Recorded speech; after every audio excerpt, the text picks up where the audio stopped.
सास बहू और साजी।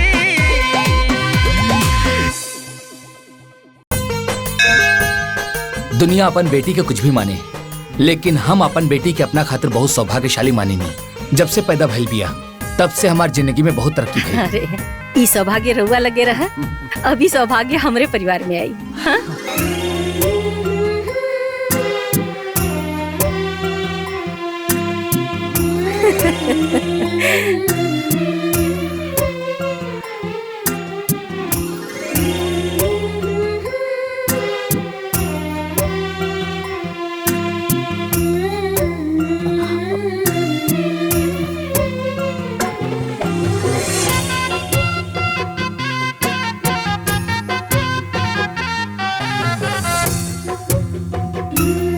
बेटी जा गोड़ लागले।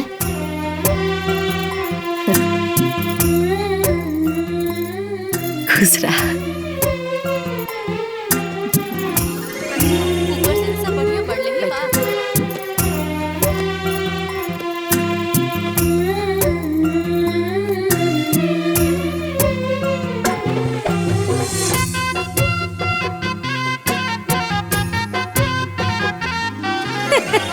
ए बिटिया खूब बढ़िया से चिन्ह ला, हम बनी तोहर होखे वाली सास और ई बने तोहर होखे वाला पति। बिटिया हमनी के तू बहुत पसंद बाड़ू, हमनी जा तोरा के पसंद बानी जा। अरे ऐसन काहे कहा तनी जी? अरे ना ना, पसंद करे खातिर का मतलब लड़के के खाली अधिकार होला?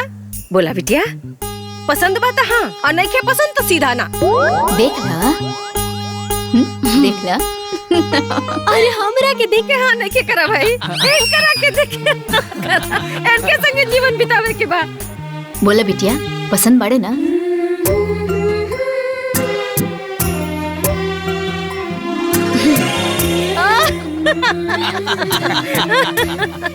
ली अब तो रउआ के संतोष हो गइल ना?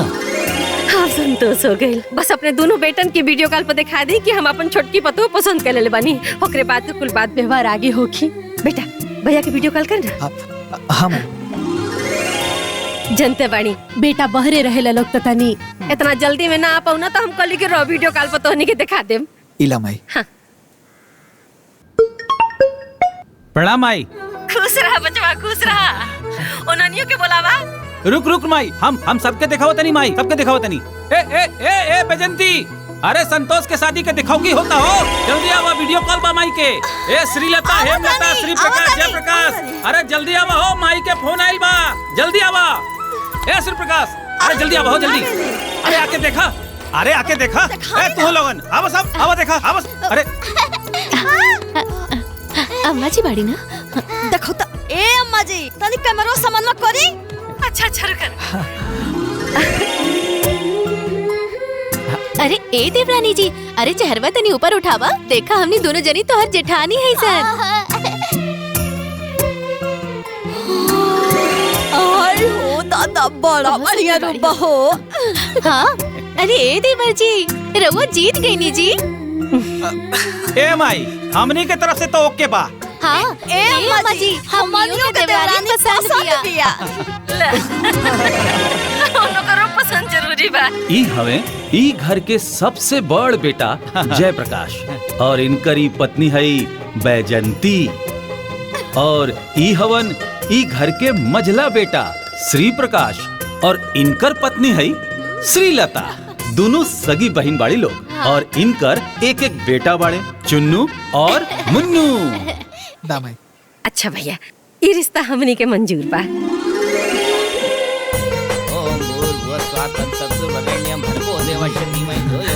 ये देखे तारा भैया का कहता नहीं। अरे तू हमके बताइबा। अरे देखा कितना सुंदर वो बूढ़ा भी छेकाई कर लेली। इतना बढ़िया से तो क्यों अपन सगा बेटा कभी ना करेला। ए अंगूठिया दिया दीदी। बेटी जाना तरु ई बुढ़िया के पास ना बहुत खेती बाड़ी रुपया पैसा बहुत ढेर बा। खाली इतने ना, उनका लागी तो चांदी के गगरी भी पड़ल बाटे, जेकरा में सोना चांदी रुपया पैसा सब भरल बाटे। अच्छा, ऊपर से सब बढ़िया बढ़ले ही बा, बहुत बड़ विचार वाली बाड़ी। यही सता हाँ। सुमन के मम्मी आप पापा उनके शादी तय कर देले बालो। खुश रह। ली समधिन जी मुंह मीठा करी। अरे पहले तो रहुआ मुंह मीठा करी। रहुआ खाई ना। भगवान के आशीर्वाद से सब कुछ शुभ शुभ होता है। आज हमरा के बड़ा खुशी होत बा। अरे सब उनकर कृपा बा और अब वही काम बीतल नहीं खे, अब वही तो काम शुरू होता।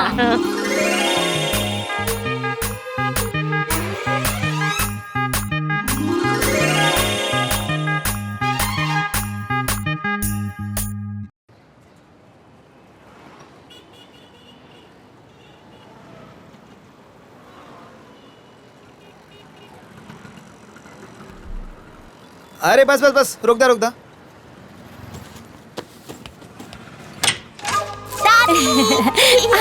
प्रणाम दादी। आवा हमार पोता। अरे खुश रह। अरे कहाँ बड़ू हो? अरे देखो माई आ गई। आवा। अरे माई भैया प्रणाम। गोड़ लगा। अरे खुश रहा अरे खुश रहा। और सब ठीक बा ना? हाँ बा माई। खुश रहिए। हाँ बा, अंदर आ। प्रणाम भाभी। हाँ, बैठा। संतोष बैठो बैठी माँ जी। बैगिया वहीं रख दा। हाँ। अरे जल्दी पनिया लेके आवा, और सुना मिठाइया ले ले उस साथ में। हाँ। और संतोष हाँ भैया। सब ठीक ठाक बा ना? जी भैया। रखा। का ए देवर जी, अरे देवरानी पसंद आई नी की ना? अरे ए दुल्हन 3 बेर हुरपेटनी तब जाके हाँ कहलस। ए अम्मा जी, जहाँ भी आवा हो जाई नू तहाँ खाली हाँ हाँ करिए ना, तो मुँह से निकलबे न करी। अच्छा माई, आवे में कोनो तकलीफ तो ना भइल ह? अरे ना बेटा, संतोष के रहते हमरा कोनो तकलीफ हो सकेला? चाचू चाची चले ना छत पे खेले के। अरे हाँ चलो चाचू। अरे बड़े दिन बाद चचा पौले है, जा जा तनी खेला। अच्छा चला चला। जा। मजा आई। ए माई हाँ बेटा। पनिया पीना ले। ले पकड़। खो। तुम खो। ए माई, पहले तू खा ले माई।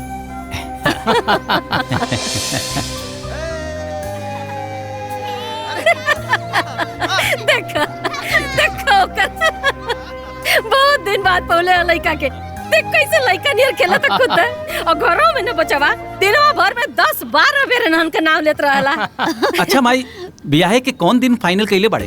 ए बेटा आगल बनी जाना तो कुल फाइनल हो जाई। अरे माई कैसे प्लान कैले बड़ो? देखा बेटा, वो का है ना कि सोचता नहीं ना कि एकर ब्याह खूब धूमधाम से कइल जाए, कि देखे वाला कह कि भले सग बेटा ना बा, बाकी ब्याह सग बेटा से बढ़ के कइले बाड़ी। ए बेटा लो, जैसे तो लोगन का घर गृहस्थी बसा देले बानी ना, वैसे हमरे जेते जिंदगी ओहो का घर गृहस्थी बस जाई। हैं सेवा कइले बा तो मेवा मिली कि ना? खूब धूमधाम से ब्याह करे के ओकर। हाँ बाकी माई तू कैसे का करबो बतावा ना।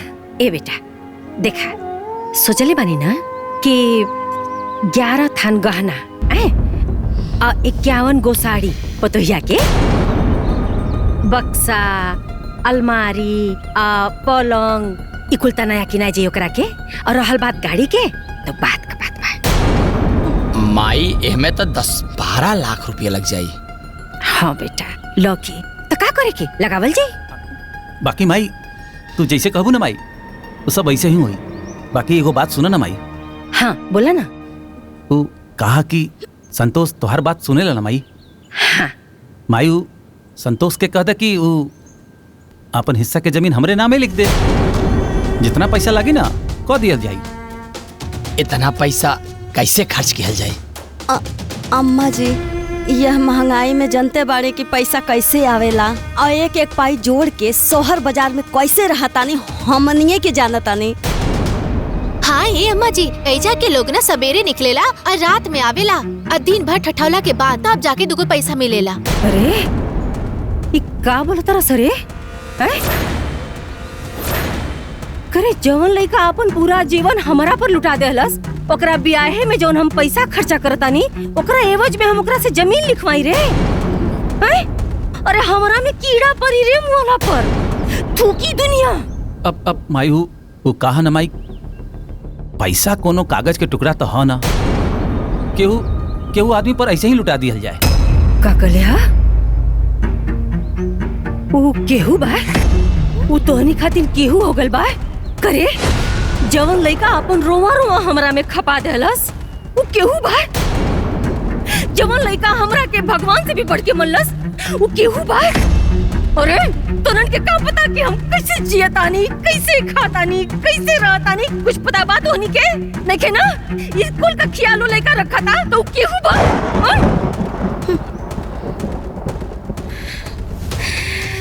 धिक्कार बात होनी के। छी, हमरा के तो लोगन का ये बात तक निमन ना लगल।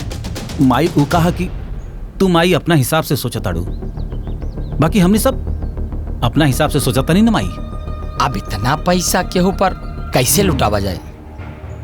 बाहरे हमार बेटा पतो लोग शहर में आके तो लोगन का ममता ही मर गई रे, इंसानियत सड़ गई। अरे पैसा खातिर तोहनी का हित ना तो रिश्ता ना तो तोड़ता रे। हमरा पास भगवान का देहल बहुत संपत्ति बा बेटा, ओकर बियाह हम आन बान शान से करब और तोरा से हमरा के कुछ नहीं की चाहत। बस तुम लोगन से इतने विनती बा कि बियाहे में आ जाइए लोगन, ताकि वो बिन माँ बाप के बच्चा की ही ना लगे कि ओकर भैया भौजी स्वार्थी हो गइल बाटे। ओह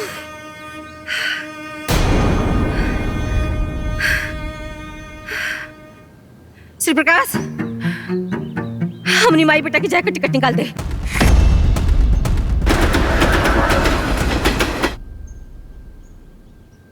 अरे बैजंती जल्दी ले आवा नाश्ता, लेट होत बा। देखा तानी एगो गैर लड़का खातिर अपना सग लड़का से यानी रउआ लोग से मज के खिसिया के चाहिए। हाँ अब बताई लोग, महाजी पैसा लुटावत है संतोष के ऊपर, आ चोर बेईमान हमनी के कहत है। अरे कवन माई अपन सग बेटा पतो साथे ऐसे करेले बताई? अरे तने ना बियाह करनी तो लड़की देखे गनी ता हमनी के पूछनी ना तो गांव वाले की तरह वीडियो कॉल करके दिखावल जाता। भैया माई भी ना ओकरे साथे रहत ओकर स्वभाव बदल गइल बा। अरे नहीं, रउआ लोगन के प्रति ना उनका के माया ममता खत्म हो गइल बा, और ई बात रउआ लोग मान ली। अरे तो खत्म ना होखी, उ संतोषवा गांव में बैठ के जोतना पट्टी पढ़ावता बस ओतने माजी पढ़ाता नहीं। अरे छोड़ा ना यार, हमनियों को जौन मन करे तौन कल जाए। अब इतना पैसा बेसी नहीं खे कि माई के कहले पर फेंक दिहल जाओ। ए भैया चलो हो, चलो। अरे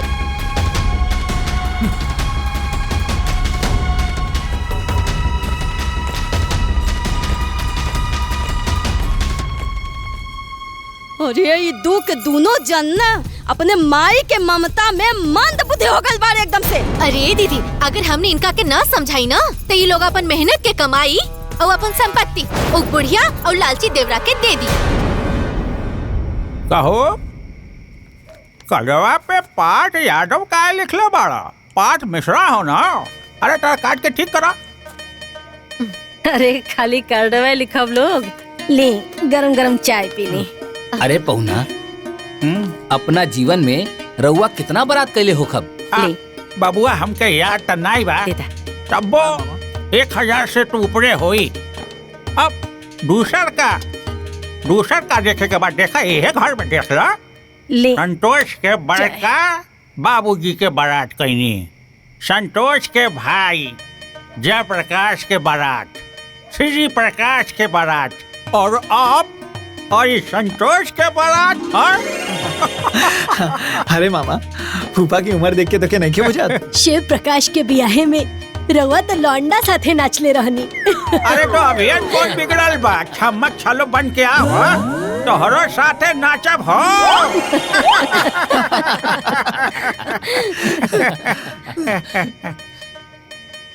का हो संतोष? हाँ सब बिहार की तैयारी हो गई, लेकिन ये श्री प्रकाशवा और जयप्रकाशवा कहाँ रह गई है? अरे बुलावा फोन करके, सब कहाँ घूमत हुए हैं? खुद पता चल जाएगा। हाँ बोला, वो 10,000 मुसीबत में फंसे, तो उसी सिलसिले में आपकी मदद चाहिए। मैं चाहता हूँ कि आप उस लड़के। हाँ बोला संतोष। हेलो। सब लोग आ गए ला भैया। अच्छा अच्छा। अब बतावा, अब फूफा के इतना ना बुझात कि हमार भाई लोग ना आई हैं तो गुड़हत्थन के करी, भाभी लोग ना आई हैं तो परछावन के करी। अब तो ही लोग ही बता दा कि कब बता रहा। अब देखा ना संतोष, अब वो सब समय पर आ गई बाड़े तो हमनियों के अपन समय पर आ जाई। ठीक बा ना? ठीक बा ठीक बा। हाँ प्रणाम। खुश रहा खुश रहा। जाई जाई गुरहथी करे के होई, जोड़ा जमा सिया गइल होई। आए तने ना स्पेशल कार्ड लागल होई रउआ सबके ले जाए खातिर फसुर लोग के। अरे बाप रे बाप, ए दीदी सुन ली वो दिन बुढ़िया के बात कैसन कहत रहल हिया। अरे ओकर मुंह बा हमनी से परछावन करावे के लायक। मम्मी मम्मी गाँव में चाचा चाची के ब्याह में। चुपचाप खाना खा, क्यों कतन जाए, न इतना समय बा न पैसा बा फालतू बर्बाद करे के।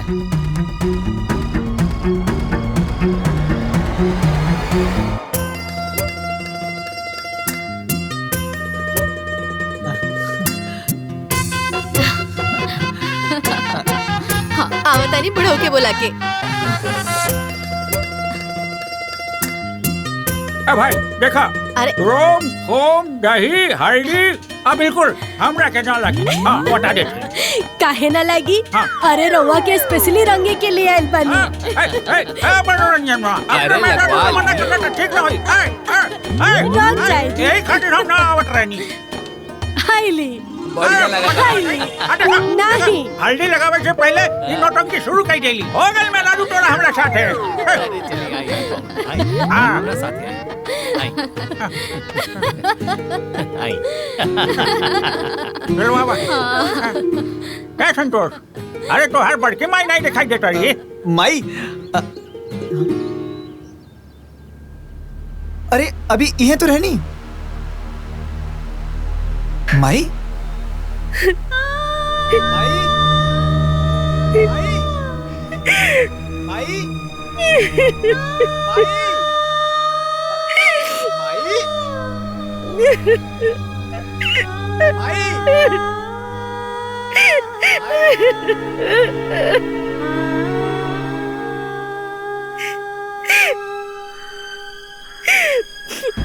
माई ए माई, हमरा से कोनो गलती हो गल बाका? नहीं रे बेटा, तोरा से तो कोनो गलती हुई है नहीं की सकत। तोरा की बहुत बुरा लगत हुई ना कि ब्याह में तार भैया भौजी नहीं खिया पावत।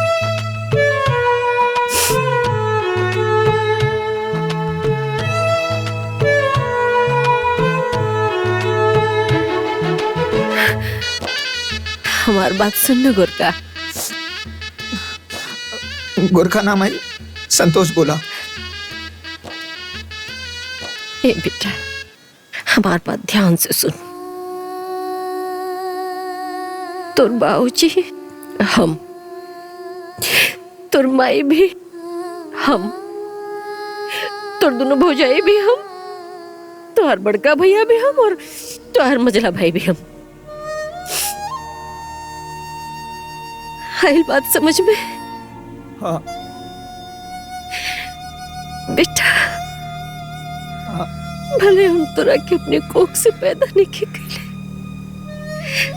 लेकिन हमारा असली बेटा, हमारा राजा बेटा तू बड़ा। आइल बात समझ में? पर माई, भैया भाभी तो वह लोग बाना। बुद्धि का बैल, कौन बात समझ में नहीं क्या होता? अरे माई, माई, माई, बारे हमार माई।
तनी लगावा बिरजू के फोन, पता कल जाए बियावा भइल कि ना।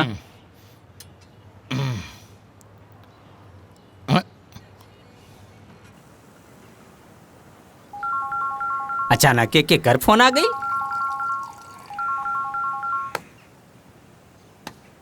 हैं? कहो संतोषवा के बियावा भइल? अरे खाली ब्याह ना भइल, बहुते धूमधाम से ब्याह भइल। और जानत बड़ा हमहू बराती गइल रहनी। अरे ओ हमनियों के चर्चा उर्चा होत रहल कि ना? वहाँ तोहार लोग के चर्चा ना, खाली खर्चा पे खर्चा होइत रहे। अब भूल जाता हार लोग के वैल्यू खत्म। अरे हमरा तो ई लागत रहे कि तू लोगन पार्वती चाची के बेटा ना हवा। अरे जानत बड़ा असली बेटा तो संतोषवा लागत रहे। अच्छा चला चला रखा। सही बात बोलला पे ना सबके बुरा लागेला। चला चला, ज्यादा ज्ञान मत दा। हाय लपिया। हाँ, सुन लेनी, राउर लोग के कौनो वैल्यू नहीं खे। अरे वो बुढ़िया यानी राउर लोग के माई तक कुकुरों से नीचे रखा था रउआ लोग के। अरे तो यार अब हमनी के वहाँ गईबे ना कहीं तक कहाँ से ही कुल। अरे तो रउआ लोग ना जाए के सपनवो ना देखी, काहे कि ना आपके माई के मत्ती मारल गइल बा, मत्ती मारल गइल बा। मम्मी मम्मी हमार पेंसिल नहीं क्या मिलत। अरे हमनी के सारा संपत्ति चल गइल आ तोहनी के पेंसिल के परल बा। जा लोग पढ़े, बाद में देहब। कौन हलवा हका संपत्ति चली जाई? ये चीजिया मन में लेके बैठल रहा। अरे जमुना दिन कुल हाथे से चल जाई ना वही दिन बुझाई। चल रे। हाँ चलो। चाय पी है। चवा ला पिया चाय, चाय पी। ए गोरका। गोरका नाम आई संतोष बोलल करा। अरे वो है रे दुल्हिया कहाँ बिया? अरे वो हाँ वो तेल गरम करत तारी, वो अजवाइन और लहसुन डाल के। आज वह तेल तोहर गोड़ में मलाई और तोहर सारा दर्द ठीक हो जाए। हाँ। अच्छा माई, हम तोहरा से कितना कहली कि हमरा के संतोष बोलल करा, तू कब्बो ना बोललू। खाली माई से झगड़ा करला, झूठा। अरे एक का पुरानका चादर काहे बिछावतानी, नौका बिछा देना जौन हमरा नैहर से आइल बा। अरे ना ना हमारी है ठीक बा, जब भी फाटी ना तब न काहे बिछैया लो, हमारी है ठीक बा। अच्छा अम्मा जी रवा सूती ना, रवा गोड़ में तेल लगा देतनी, रवा गोड़ के सारा दर्द ठीक हो जाई। हमार दर्द लोगन बाद में ठीक करिया, पहले है ने आवा हमार बात सुना। ए तू बैठ। अरे मेरे भाई ए तू बैठ, बात सुन। देखा बिटिया, हमारे खानदान में ना ब्याह के बाद गंगा मैया के करहिया चढ़ावल जाला, हैं खोइछा भरल जाला। अब तो कहीं ना कब चले के बा? एक कल चलल जाओ। अब हाँ कहे ना। तो एक काम कर बेटा, तू ना कल गाड़ी बुला ले, गाड़ी से चले के। हाँ, जी माई। कहा घूमे चले के?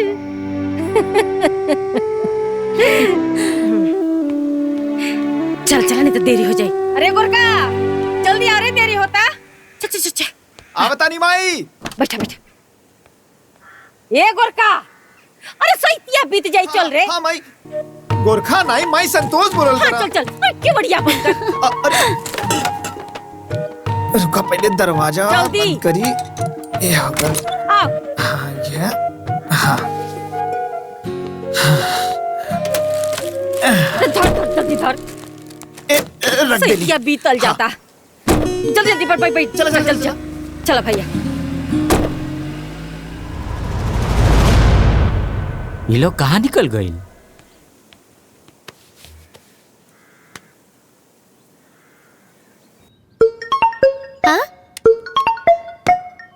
बिरजू अंकल के फोन। पापा बिरजू अंकल के फोन आइल बा। अरे रुका। पापा बिरजू अंकल के फोन बा। पापा बिरजू अंकल के फोन आइल बा।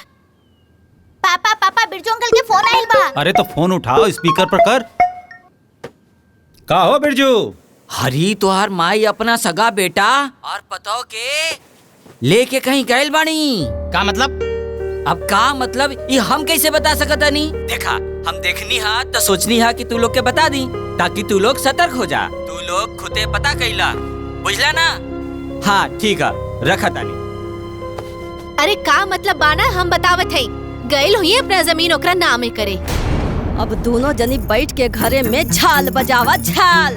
आ जौन भिखमंगा रहल उ राजा बन गई, आ जे राजा रही उ भिखमंगा हो जाई, हाथ में कटोरा आ जाई कटोरा। और ओकरा बादे वर वाला घर तर आ घर वाला बर्तर। इतना आसान बा? बर वाला घर तर घर वाला बर्तर। अब सही तो कह रहल बा। अरे औरो कोनो काम से तो लोग बाहर जा सकेला। जा जाके नाश्ता लगावा ना, भूख लागल बा।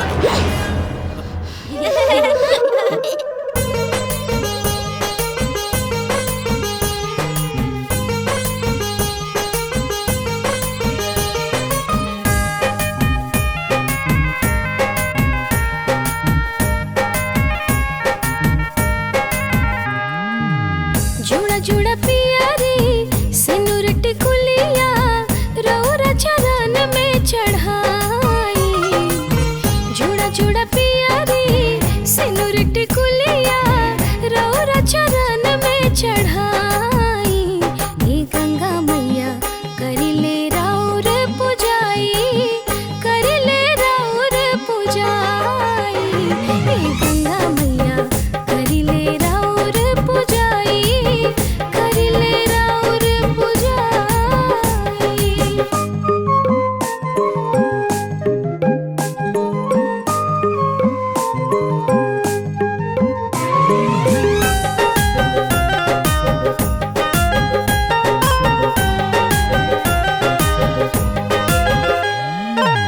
जैसे होला ए मैया जी राउर निर्मल पानी, उसही निर्मल हरदम रहे हमनी के जिंदगानी।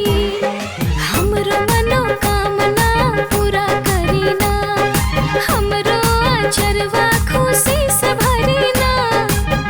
राउर महिमा बहुते बाटे, राउर बाटे बड़ाई। हे गंगा मैया करिले राउर पुजाई, करिले राउर पुजाई। हे गंगा मैया करिले राउर पुजाई, करिले राउर पुजाई।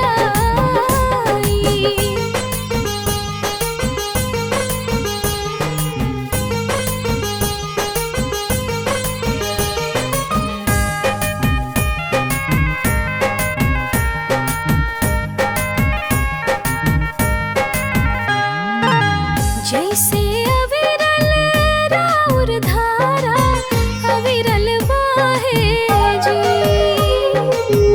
उसही हमरो सिनुरा मैया हरदम राहे जी। ऊंचा रहे राउर अररियाना, बहत रहे हरदम लहरियाना। दिलवा में तोहके राखे जे मैया मनवांछित फल पाई। हे गंगा मैया करिले राउर पुजाई, करिले राउर पुजाई। हे गंगा मैया करिले राउर पुजाई, करिले राउर पुजाई।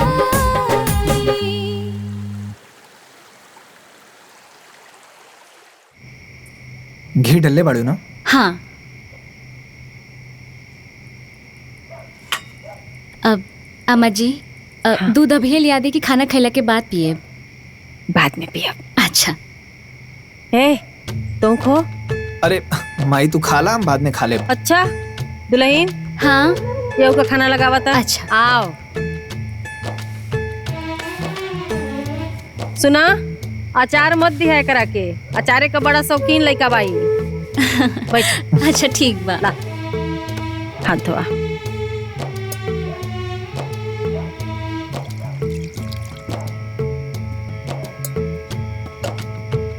माई एगो बात पूछेगा बड़ा मन करता। पूछा बेटा। ई भैया भाभी हमरा शादी में काहे ना आइलन? अच्छा कैला जी आज ही सवाल कह लेला। तोरे ब्याह के दरमियान तू इतना खुश रहला ना बेटा कि हम ये बात तोरा के बता ना बोली। बाकी अब बतावल जरूरी बा। तोर भैया भौजी ना बेटा निहायत स्वार्थी हो गए बाड़े, बदल गए बाड़े। जानता रे तोरा ब्याहे में जवन खर्चा भइल रहे पैसा ना, ओकरा बदले में तोर जमीन मांगत रहना सा। अरे हम उन्हन की बड़ी धिक कर ली, बहुत डटली।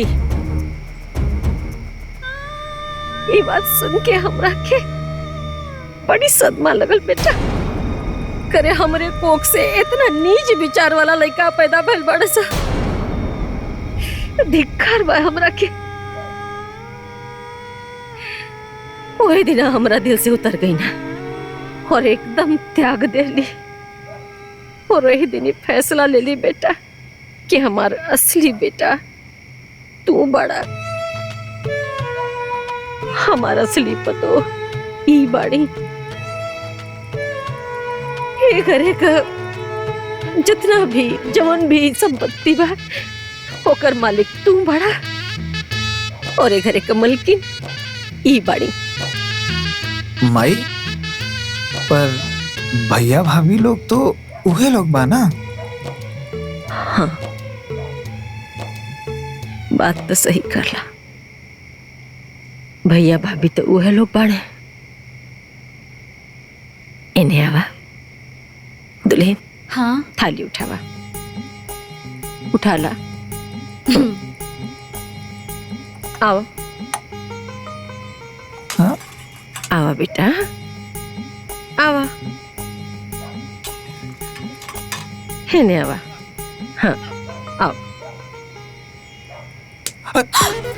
बुद्धि का पैदल कौनो बात दिमाग में घुसल ना करे, चाहे इन्ने से बोला चाहे उन्ने से। बक जो तोरा संगे हमें खाए के नहीं खे। अरे अम्मा माई चुप माई माई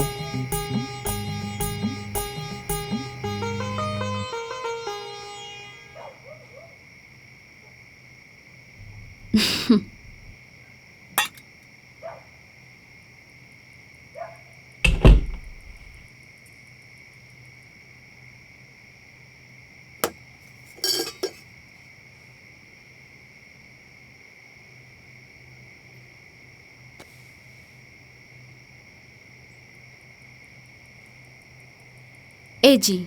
हाँ बोला। अब रवा से हम कुछ कहल चाहता नहीं। बतावा। अब अम्मा जी भैया जी और भाभी लोग से बहुते नाराज लागता नहीं। हाँ ये से तो ऐसे बोलत रहनी, बाकी 2 दिन में सब गुस्सा खत्म हो जाई। हम माई के जाना था नहीं, यही से तू माई के गुस्सा से कंफ्यूज मत होगा। बाकी भैया लोग का हमरा पे बहुत एहसान बा।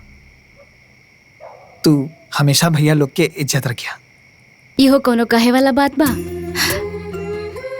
रउआ हमरा तरफ से एकदम निश्चिंत रहब। पर एक और बात बा। का?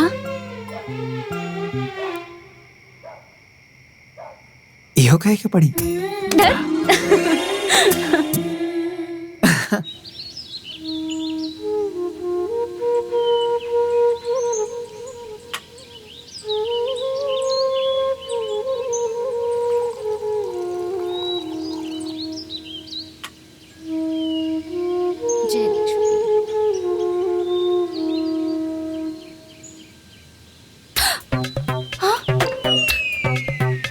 हे भगवान, चाय। जय तुलसी मैया।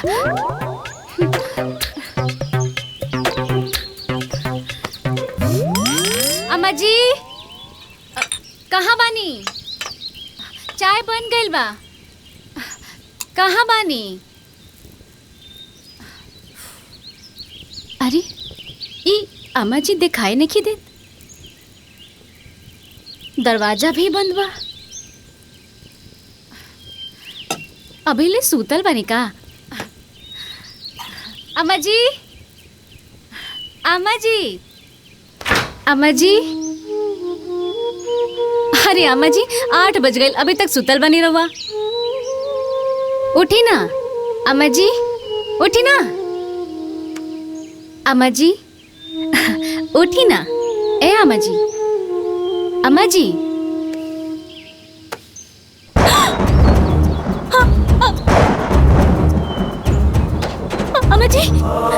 अम्मा जी, अम्मा जी, अम्मा जी, अम्मा जी, हाँ हाँ, ए जी जल्दी आई ना जी, जल्दी आई, अम्मा जी, अम्मा जी, उठी ना, उठी ना, अम्मा जी, देखिए ना अम्मा जी के कहाँ गए? माई, माई, माई,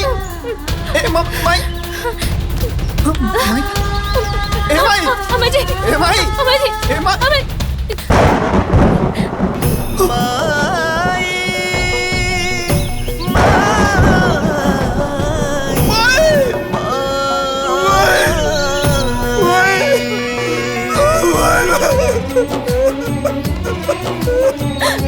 अम्मा जी,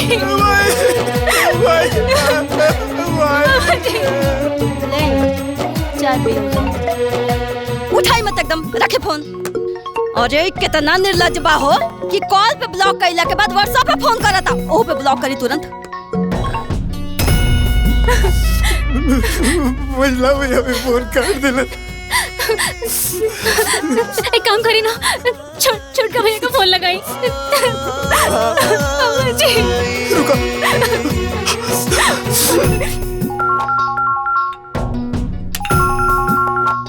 अरे हमरो व्हाट्सएप कॉल करता। रंगो ब्लॉक करी तुरंत।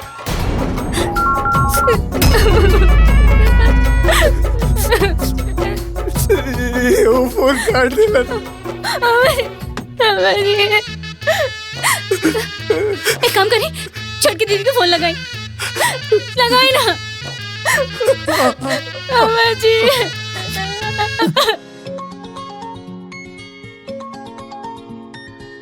अरे बाप रे, संतोष के फोन। ए दीदी, हाय देखो तोर फोन पर संतोष के फोन आवता। पहले इनका काटा, इनका हम इलाज करता नहीं। ए ला हो गई ब्लॉक, करे फोन अब।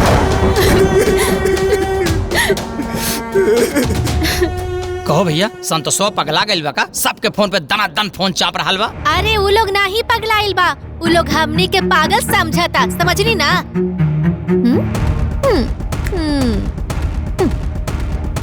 अरे रउआ सबके माई और उनका सहोदर बेटा दोनों मिल के जरूर कोनो प्लानिंग कइले बारे, आ उहे खबर देवे के होई गुड न्यूज अपना भाई लोगन के। एही से उ दनादन फोन पे फोन करता। ए दीदी, हमरा फोन पे फोन आवे ओकरा पहले हम पहले ही ब्लॉक कर देता। ठीक कैली है। चला सब लोग ब्लॉक कर देला ना।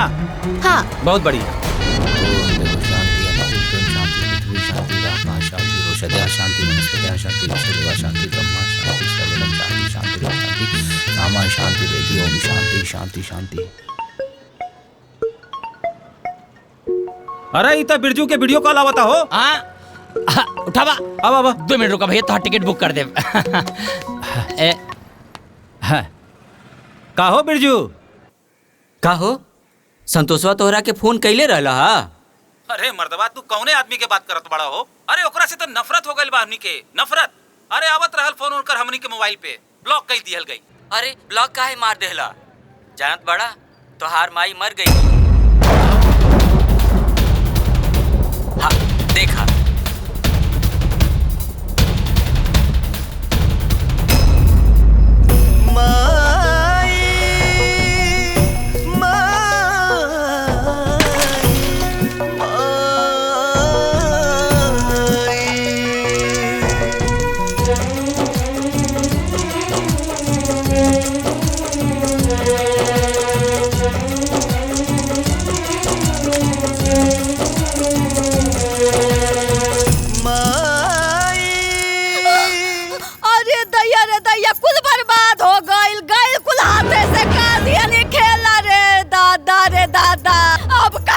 अरे कितना बेर रउआ लोगन से कहले रहनी है कि घर हो जाके देख ली, लेकिन दिन रखत रखत सब लुटा गई, गइल सब हाथे से कुल। अरे गहना जेवर चल गए, रुपया पैसा चल गए, खेत बाड़ी कुल चल गए हाथे से। अरे ए दीदी, चांदी के कलश वो तो गइल, आऊ में के रखल सोना चांदी के सिक्का गइल, चल गइल सब कुछ।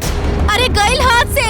अरे इतिहास में लिखा जाई कि अपन माई गैर बेटा खातिर जीते जी कूल कर दिलस और अपन शौक बेटा के बर्बाद करके मर गइल। अरे चुप रहा लो, अभी कुछ ना बात बिगड़ल। जयप्रकाश। जी भैया। गाड़ी बुलावा, गांव चले के बाद।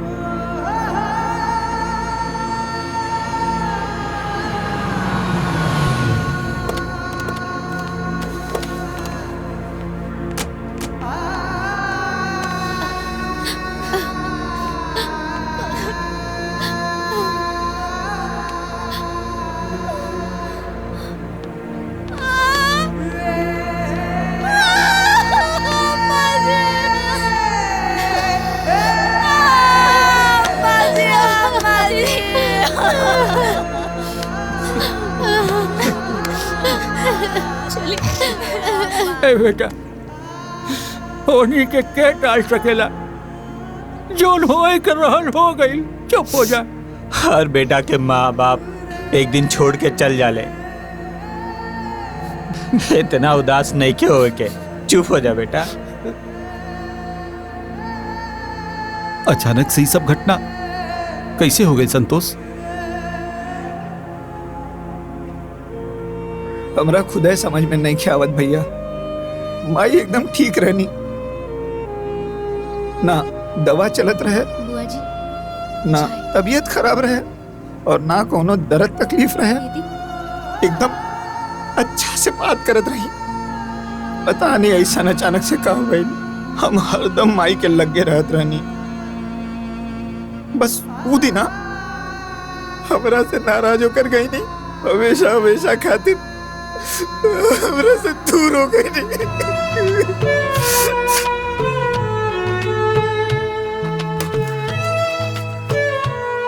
रोज सुबह जब हम चाय बनावत रही तो आमा जी आके हमरा लगे बैठ जात रही, लेकिन ओ दिन ना आईनी। हम 3-4 बार आवाज भी देनी, लेकिन फिर भी ना आईनी। सुबह के 8 बजत रहे, हमके लागल कहीं आमा जी के तबीयत नहीं है ना खराब। फिर हम अचानक देखनी कि दरवाजा बंद रहे।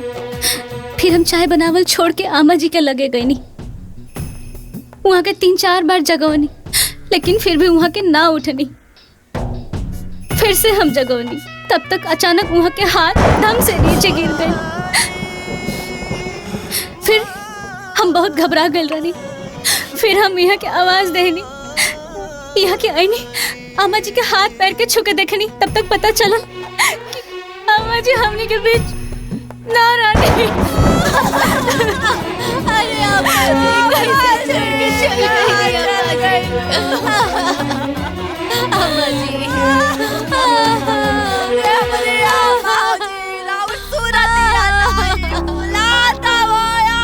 जी।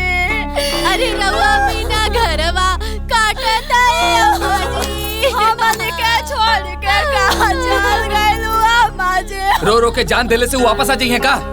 चुप रहा तू। संतोष अपना जगह से अभी हिल ना सकेला, कहने लोगन गार्जियन हवा। अब हिम्मत रखा और आगे के कार्रवाई करा। तीनों लोग आपस में मिल के बातचीत करके बात के फाइनल करला। 10 गातर के बाद ये सब टाइम ना मिलेला। पुराणम गणुरम पुण्याम पवित्रम पापनाशनम फुलवता कामना पुण्यम श्रोतव्यम सर्वदेवहि। अर्थात माता पिता के मृत्यु के उपरांत यदि पुत्र ने गरुड़ पुराण का श्रवण नहीं किया तो माता पिता को तारने में कैसे समर्थ हो सकता है। एक बार गरुड़ जी ने श्री हरि भगवान विष्णु जी से पूछा कि हे प्रभु, दाह संस्कार के उपरांत भी मृतक की आत्मा अपनों के मोह बास में बंधकर 13 दिनों तक उसी घर के आसपास में अपनों के इर्द गिर्द में बास करती है। चूंकि वो आत्मा इतनी सूक्ष्म होती है कि किसी को दिखाई नहीं देती। हर पुत्र का यह धर्म होता है कि माता पिता के मृत्यु के उपरांत गरुड़ पुराण श्रवण करे, ताकि वेदों का मोह और उन्हें शांति मिले।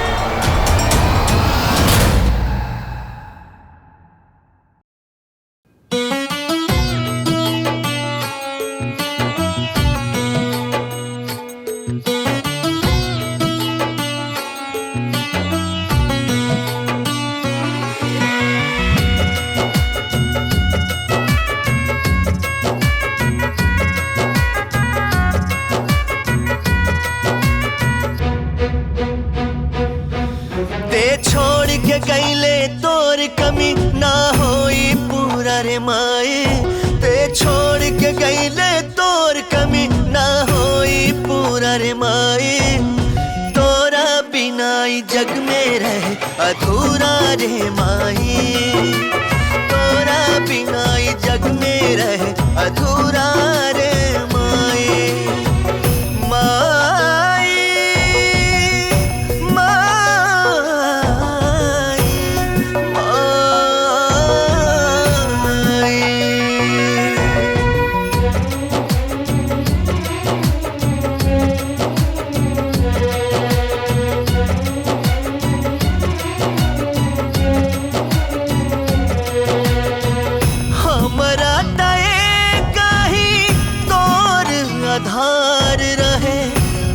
सब छूटल रे हो हमरा सर से तोर ममता के साया उठल रे हो जग छोड़ के गईले तोर कमी ना होई पूरा रे माए तोरा बिना जग में रहे अधूरा रे माए बिना जग में रहे अधूरा रे माए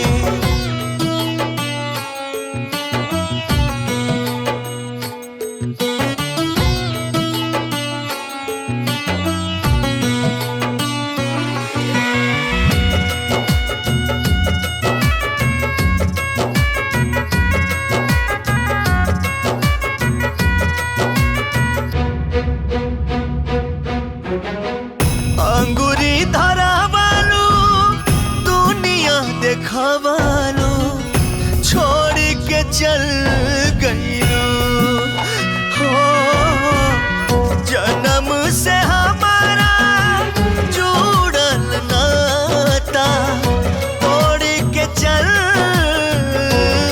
गईलू मुंह मोड़ के गईलू तोर कमी ना होई पूरा रे माए तोरा बिना जग में रहे अधूरा रे माए तोरा बिना जग में रहे अधूरा रे माए माए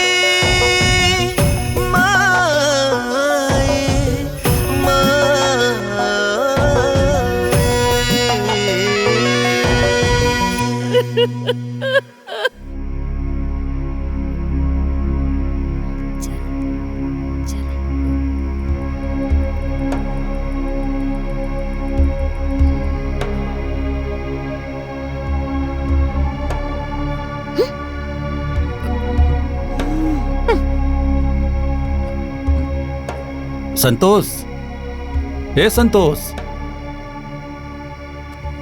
हाँ भैया। बाबू, अब माई के अंतिम समय में हमनी के रहनी जाना।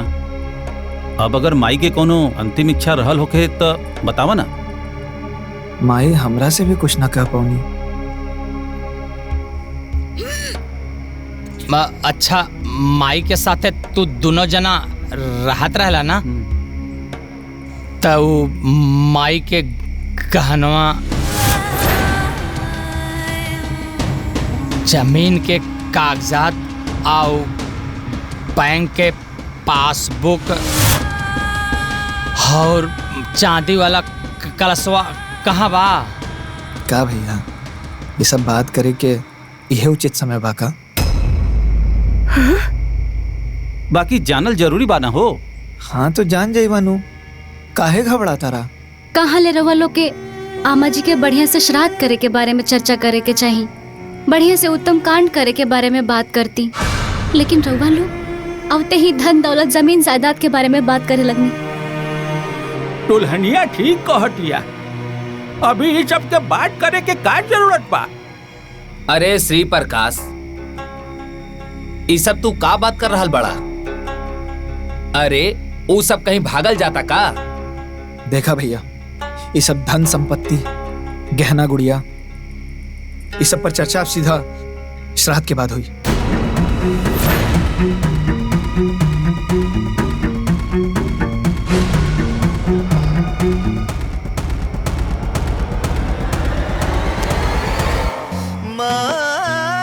बाहर हमार गोरका पहली बार इतना अच्छा बात बोले, नजर ना लगी।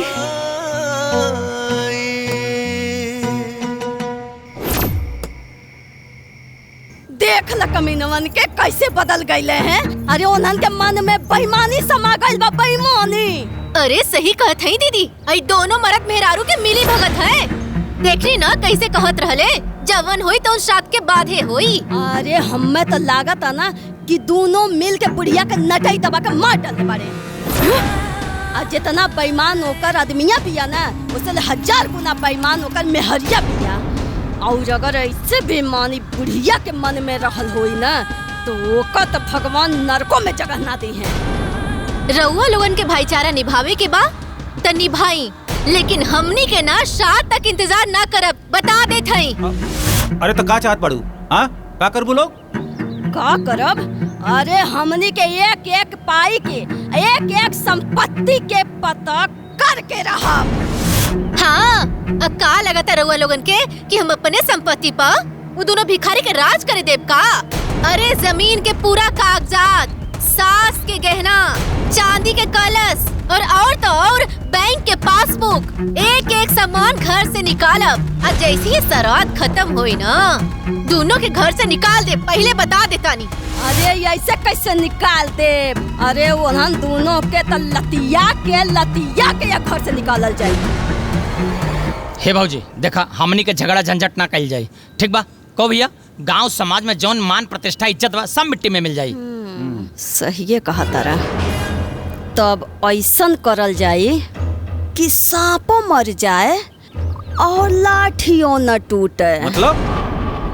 मतलब करण अर्जुन, हमार करण अर्जुन, एक बार दोनों आ जाए ना तो सब ठीक हो जाए, बुझाइल? बेशरम लोग, हमरा बेटा बहू के लात मार के निकली है। अभी लोगन की सबक सिखावे की पड़ी। आवेदा करण और अर्जुन के।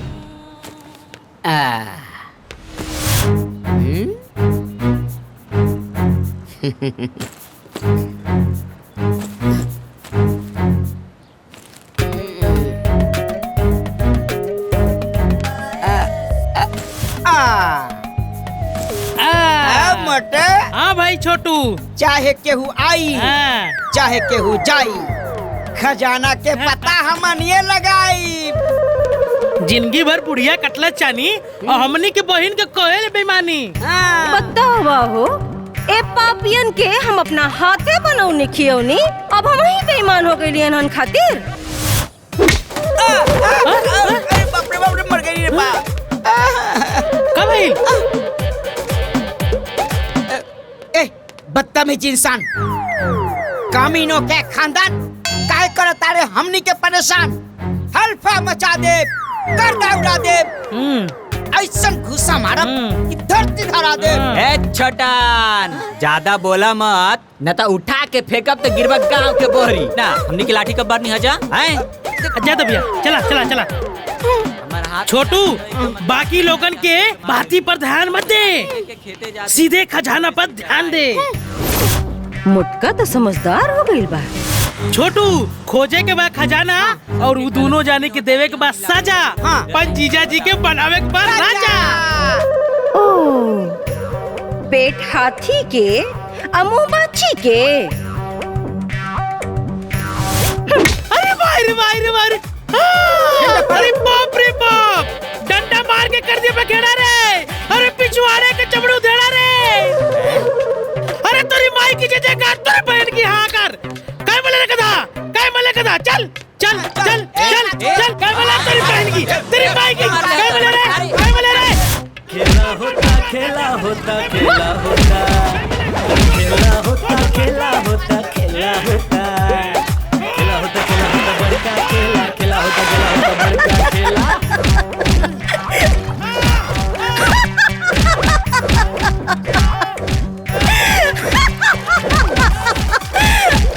छोटू और मोटू, अब ही झांकी है, पूरा फिल्म तो वही बाकी है। यह पक्षीराज, दाह संस्कार के उपरांत भी मृतक की आत्मा अपनों के मुंह पास में बंधकर 13 दिनों तक उसी घर में अपनों के इर्द गिर्द वास करती है। चूंकि आत्मा इतनी सूक्ष्म होती है कि हर किसी को दिखाई नहीं देती। हर पुत्र का यह धर्म होता है कि माता पिता के मृत्यु के उपरांत गरुड़ पुराण का श्रवण करें, ताकि प्रियजनों का मोह भंग हो और उसे शांति मिले। ए दीदी, पंडित जी का पगला गेल बाड़े, ऊपर से काउ शांति लेवे है। अरे पंडित जी कहा थोड़ी तो ठीक न हुए। दंदई कटकटाए थे। उस समय 2 यमदूत आते हैं, बड़े बहना क्रोध नेत्र वाले, पाप दंड को धारण करने वाले।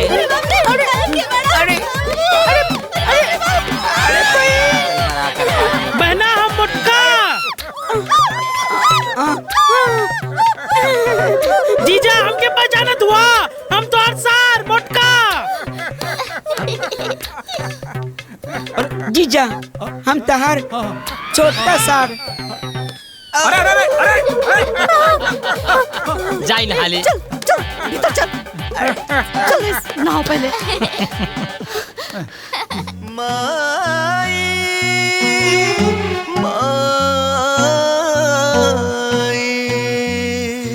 संतोषवा तो हमने से बेईमानी को दिलिस भाई। तार भाई तो कंगाल हो गइल बा। अब बहिन तक कंगाल भइले भइल, साथे साथे तो हर जीजा लोग भी भिखमंगा हो गइल बाड़े। सरहू के छोड़ल ना जाई, कौनो साजिश रचे के पड़ी। ये दोनों नाग नागिन बन के सारी संपत्ति पे फन फैलाकर बैठल बाड़े। ओ मेरी बहना, सुन मेरा कहना। भले ही बहुत लात खाए हैं, बाकी बड़े बड़े लफड़े सल्टाए हैं। अरे खजाना के ठिकाना बतावा और समस्या से निजात पावा। जल्दी आवा जल्दी।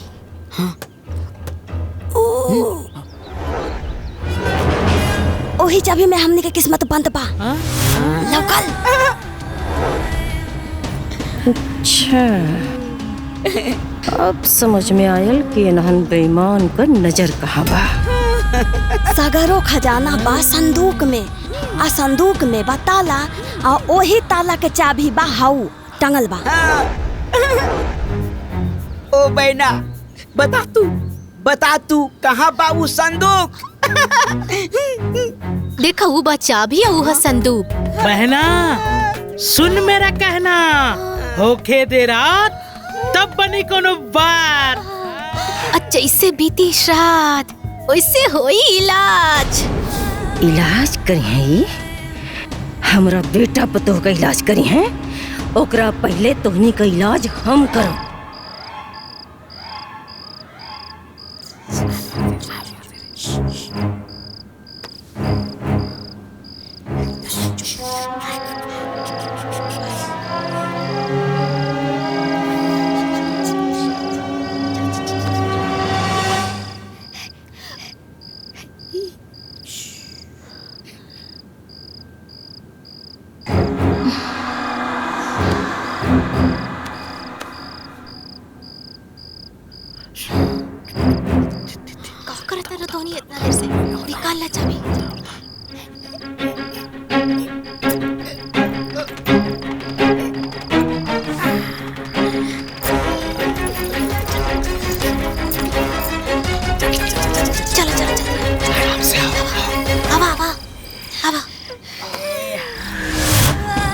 अच्छा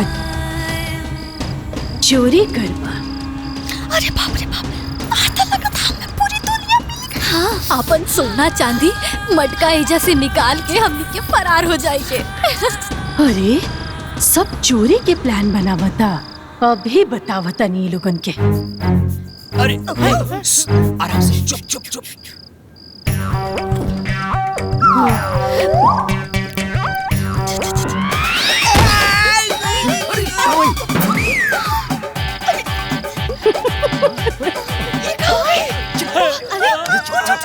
चाबी, अरे चबिया कहाँ गई?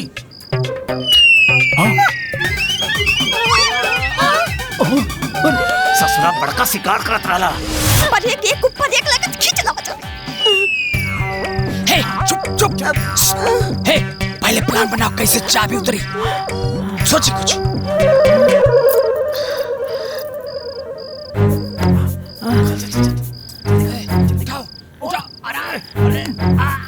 आराम से।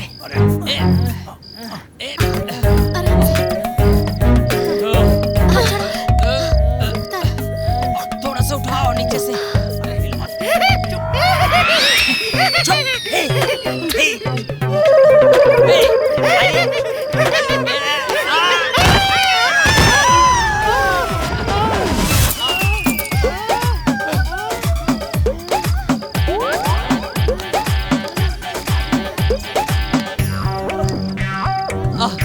मिल गया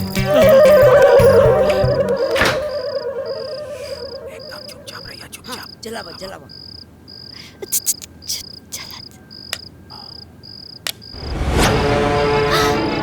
संदूक, सोना, चांदी, हीरा, जवाहरात, मटका, अरे गहना।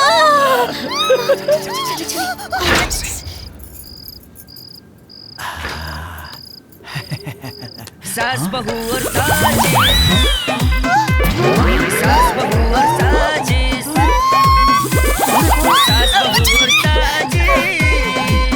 कुछ नहीं की। अरे डागा पड़ गई लो। अरे कुल रुपया पैसा ही सबका बच गईले। अरे जो ये बुढ़िया तो के पिलुआ पड़ी। अरे बुढ़िया तो के नरक में जगह ना मिली रे। बतावा हो, ये हमरा के मुगलों के बाद सारा पता नहीं सो। अच्छा ठीक बा, तू डाल त हम पात। ए भैया जौना चीज के डर रहल उहे भइल। अरे दोनों लूट लेले सन। अब का हमने बैठ के झुनझुना बजाई झुनझुना। अब बताई साले जी, लूटल इतना आसान बाका आए? गांव जवार नहीं खे, थाना पुलिस नहीं खे। अरे केकरा नहीं खे पता कि पार्वती देवी के हमनियों के लइका बनी जा। हाय भाई, कहीं थाना पुलिस और गांव जवार के अपने में मिला लस त का करबर हुआ लोग।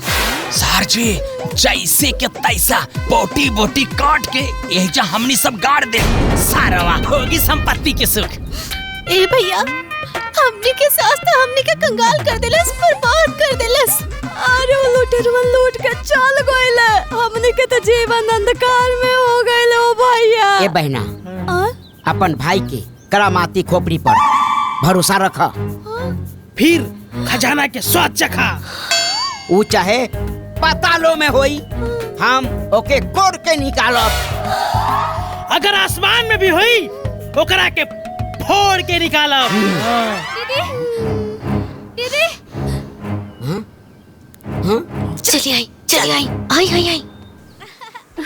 दीदी दीदी दीदी जल्दी बाहर आई। दीदी जल्दी बाहर आई। हाँ। का भइलो? दीदी लागत रात में घर में कुछ गड़बड़ भइल बा। हाँ। का गड़बड़ भइल बा? वो रवा लोग आई हमरे साथे, हम दिखाओ तनी। अब हम देखता नी नु, आखिर गड़बड़ का भइल बा। अनु चला चलो आई सबे। आवा लोगन, हमरा पीछे पीछे आवा। ये देखी, कमरा में तो ताला लागल रहे और ताला के चाबी तो हम अपना कमरा में रखले रही। फिर वो यहाँ कैसे आ गई और एकर ताला कैसे खुल गई? हाय देखी, अम्मा जी के संदूक भी खुलल बा। हम कहा तानी ना, ए घर में रात में जरूर कोनो चोर आइल रहे। चोर आइल रहे? हाँ। देखी तीका जे चोरौले हो का गोड़ टूट जाओ। छोटकी दीदी, चाबी उठल, दरवाजा खुलल, संदूक खुलल, लागता कि दाल में कुछ काला बा। माता जी के वो कुल संपत्ति लुटा गई, जेकर चारों तरफ हल्ला बा। अरे छोटू भैया, ना कुछ काला बा ना कुछ पीला बा, ई सब झूठो के लीला बा। मतलब ये है कि आमा जी के कोनो सामाने में रवे ना कल। ये छोटकी दीदी, तू तो कह देलू सब टेंशन आसान। आखिर कहाँ बा माता जी के वो कुल कीमती सामान? अच्छा वो कलसी, अच्छा वो माँ जी के सब गहना,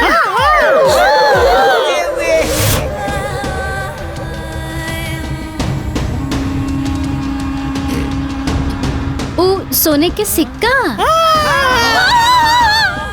ऊ सब तो राउत देवर जी रख ले। हाँ तनी हेने आवत हो? हाँ बस आवत नहीं। अरे बता के चला। अरे हे भगवान वो के एक समय आवे के रहल। सास बहू और साजिश, सास बहू और साजिश, सास बहू और साजिश। कहाँ बानी जी? हम बाहर बरामदा में बानी। आवत नहीं। एक नंबर के बेईमान उ बुढ़िया बिया आ 2 नंबर के बेईमान उ संतोषवा बिया आ इतने ना 3 नंबर के बेईमान उ संतोषवा के मेहरियो बिया। बाप रे बाप, करोड़ के संपत्ति लूट के बैठ गए बाड़े। बाकी ये लोग का, अरे उमरल की बुढ़िया भी ना पूरा संपत्ति हमनी के नजर से बचा ना पाई, देख लिया। मुआला से पहले अम्मा जी मुआला के बाद बुढ़िया ऐसा होला का? अब का होई साले साहब, अब कैसे होई?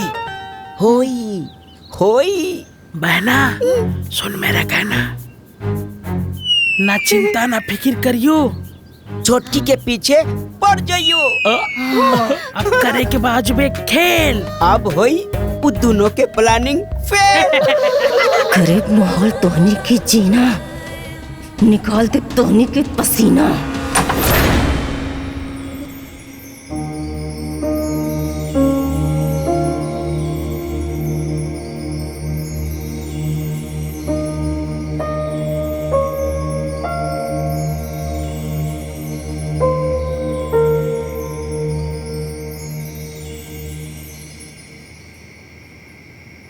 दुल्हन, ए दुल्हन, दुल्हन,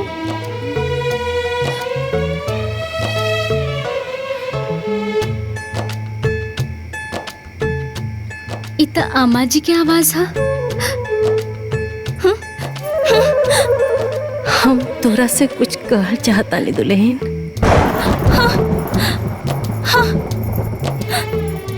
सुना ना, हे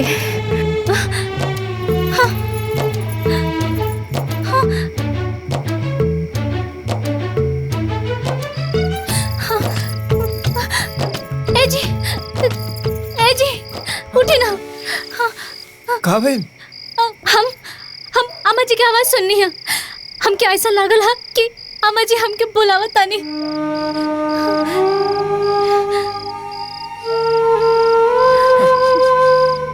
तू बड़ा किस्मत वाला बाड़ू सुमन कि तोहरा के माई के आवाज सुने के मिलल। हमरा नसीब में तो ओहो नहीं खे। संतोष, ए संतोष, संतोष,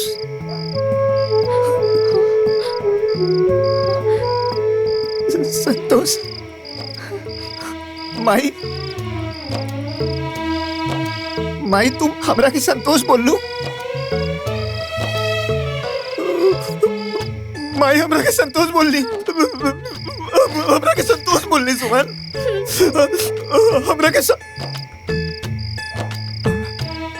ए माई, हमरा के गोरखा बोला ना माई, एक बार हमरा के गोरखा बोला ना माई, बोला ना माई। ए गोरखा,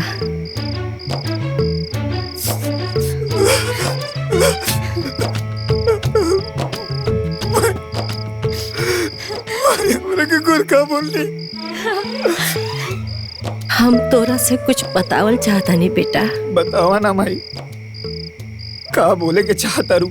ए घर में ना तू लोगन के खिलाफ षड्यंत्र रचल जाता बेटा। हमार बात ध्यान से सुना बेटा। बेटा ओ लोगन के फूटी कौड़ी भी देवे के जरूरत नहीं के।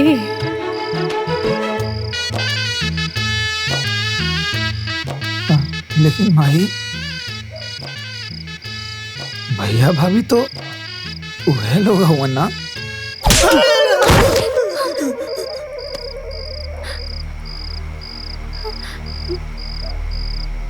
अरे भोला दास, अब तो होशियारी दिखाओ। वो कुल हमरा संपत्ति के पीछे पड़ल बड़े, तोनी के घर से निकाले के चक्कर में लगल बड़े। और तू बड़ा के दिन रात भैया भौजी के लोग रट लगवले बड़ा। कहनी ना कि एको फुटी कौड़ी ना देवे के बात ना देवे के बात। हाँ हाँ हाँ माँ जी, ना दे हम ए जी बोली ना दे हम। हाँ माई ना दे अब, लेकिन हम ये सब करेंगे कैसे? तोरा के कुछ करे के जरूरत नहीं के बेटा, हम बानी ना के लोग का इलाज करे खातिर।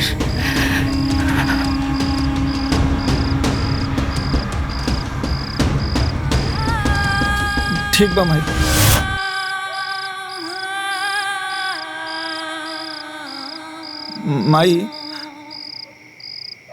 माई अम्मा जी, लगाता अम्मा जी चल गई नी। ए जी ज्यादा चोट तो ना लागल?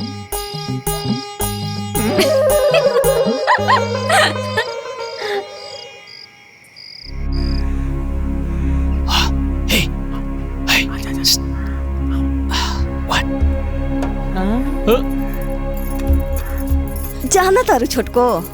हाँ दीदी। तोहरा के देख के ना हमने के बड़ा दुख होला हो। हाँ अपरेन के दुख होला ना।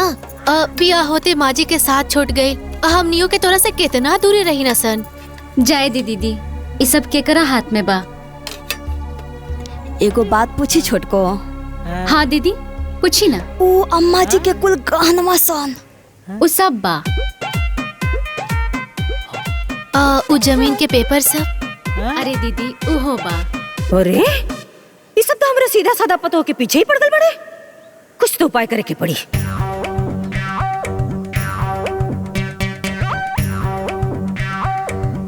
ए बहन, वो सोने का टिक्का और मोतियों के माला? अरे छोटू भैया उहो बा। वो चांदी के कलसी? अरे मोटू भैया हम कहा तानी ना उहो बा। का बहन, इहो बा उहो बा सब बा, बाकी बा कहाँ? अरे दीदी क्या हो गई? दीदी दीदी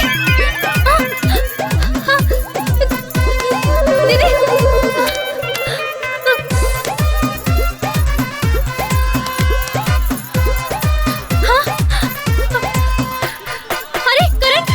हाँ करंट का हाँ हाँ पापा कहा ले एकदम करंट लागेला, डंडा से मारला से ठीक हो जाला।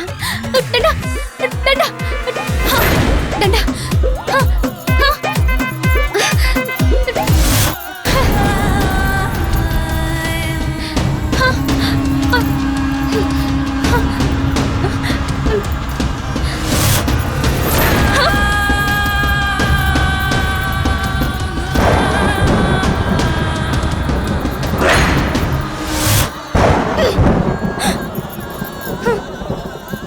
सास बहू और साजिश, सास बहू और साजिश, सास बहू और साजिश।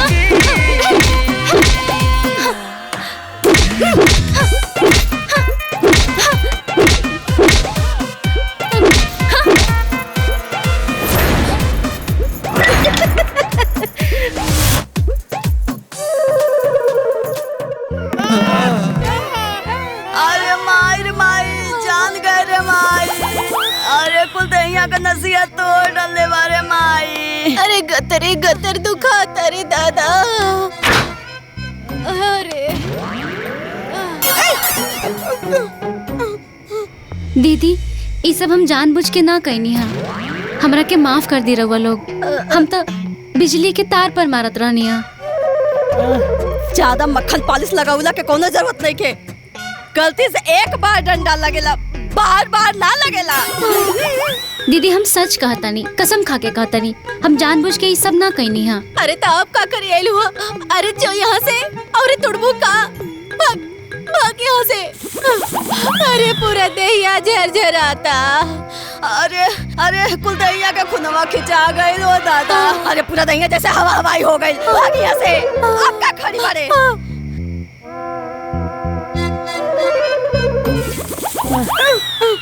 अरे बंद करी पहले, फिर आ जाए। हाँ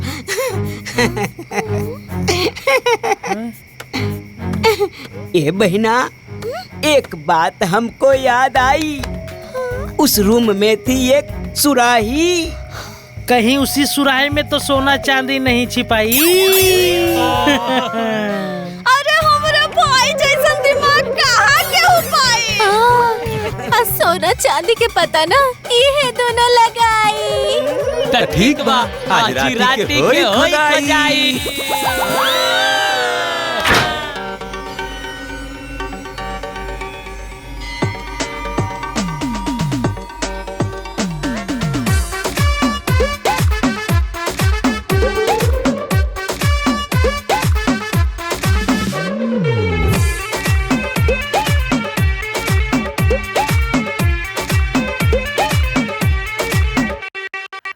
बहुरानी खूबे सयानी करे लगली मस्तानी। रंग ढंग जी देख बहू के सास बिली हली ठानी। दोनों बहुरानी खूबे सयानी करे लगली मस्तानी। रंग ढंग जी देख बहू के सास बिली हली ठानी। सास बहू के बीच में देखो नया नया झमेला होता। अरे खेला होता खेला होता खेला होता। अरे खेला होता खेला होता खेला होता। खेला होता खेला होता बड़का खेला। खेला होता बड़का खेला।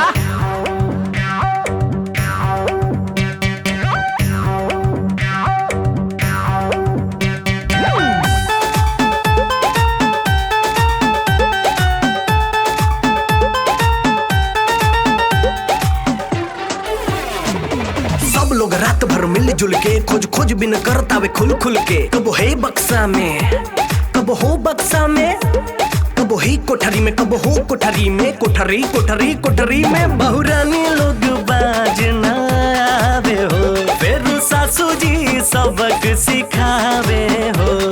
केहू नहार माने दादा खेल बड़ाल बेला होता। अरे खेला होता खेला होता खेला होता। अरे खेला होता खेला होता खेला होता। खेला होता बड़का खेला। खेला होता बड़का खेला।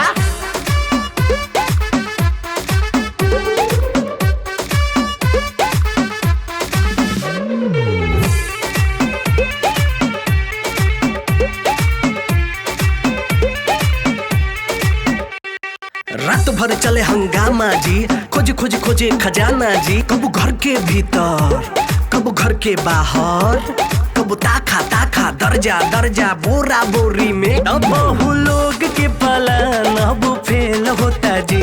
दिन रात तो चलेला बस इहे खेला जी। केहू बेचता केहू उन्नीस सबके खेला रेला होता। अरे खेला होता खेला होता खेला होता। अरे खेला होता खेला होता खेला होता। खेला होता बड़का खेला। खेला होता बड़का खेला।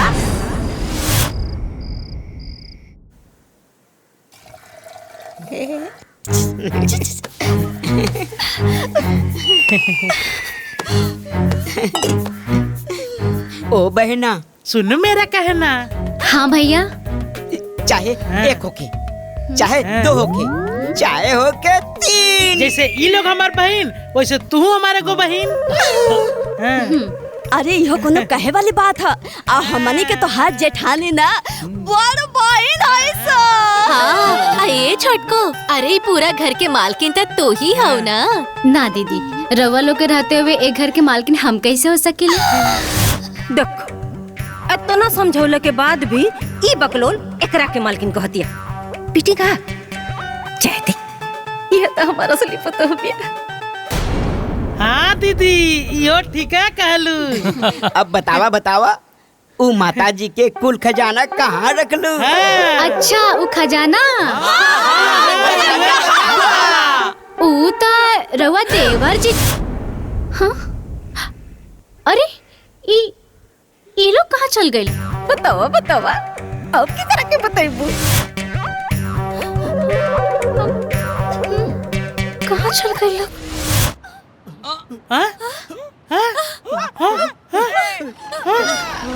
अरे अजबे गजब डरामा होला, नया नया हंगामा होला। हाजी हाँ, हाजी हाँ, हाजी हाँ, हाजी हाँ। बड़ा अजूबा सास के खेला होला, बड़का बड़का झमेला। हाजी हाँ, हाजी हाँ, हाजी हाँ, हाजी हाँ। सबके मन में खोट रहेला, ए दादा रे होत रहेला।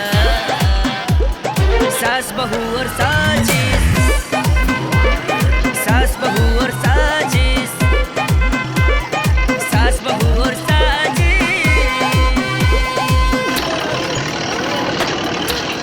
रुक गए, रुक गए, हमने बच गए नहीं सर।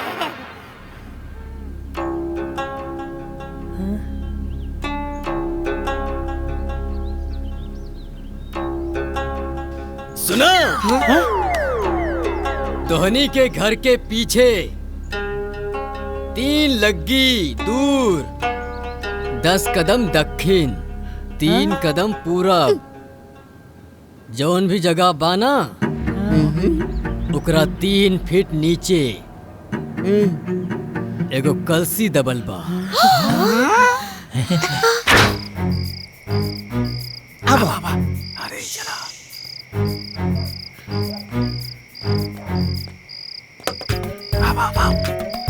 अब घर के पीछे तक तो आ गई।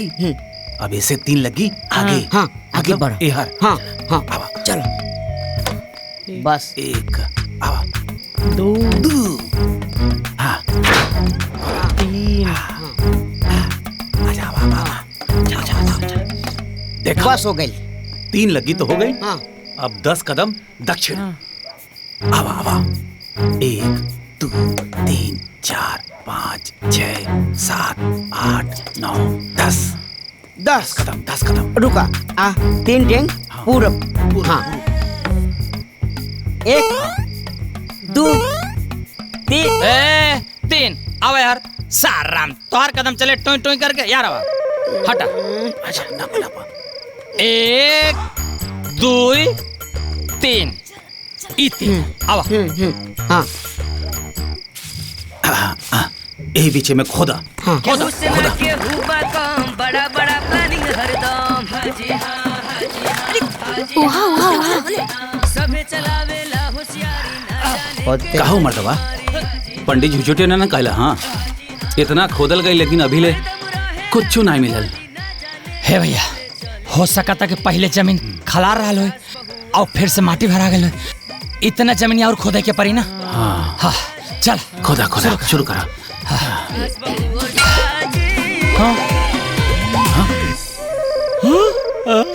मिल गई, मिल गई।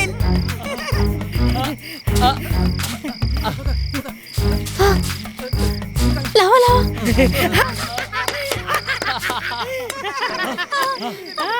खजाना मिल गई।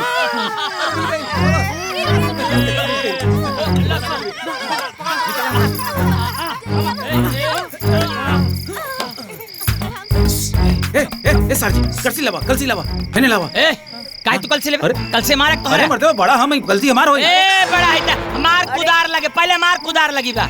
अरे यार 3 घंटा से हम खोदा तनी तो हमार ना भाई। अरे 3 घंटे से कहता हम दारू ले रहे थे का 3 घंटे से खोदा। देखा भाई बात गड़बड़ा जाए पहले बता देता। कल से हमले भैया ए बड़वार है तो रिच्छा मनी की आंखें। अरे देखो हमर बात। अरे अरे वो लोग कल से लेके भाग गए। आओ देखो। हाँ देखो। अरे हवा हवा।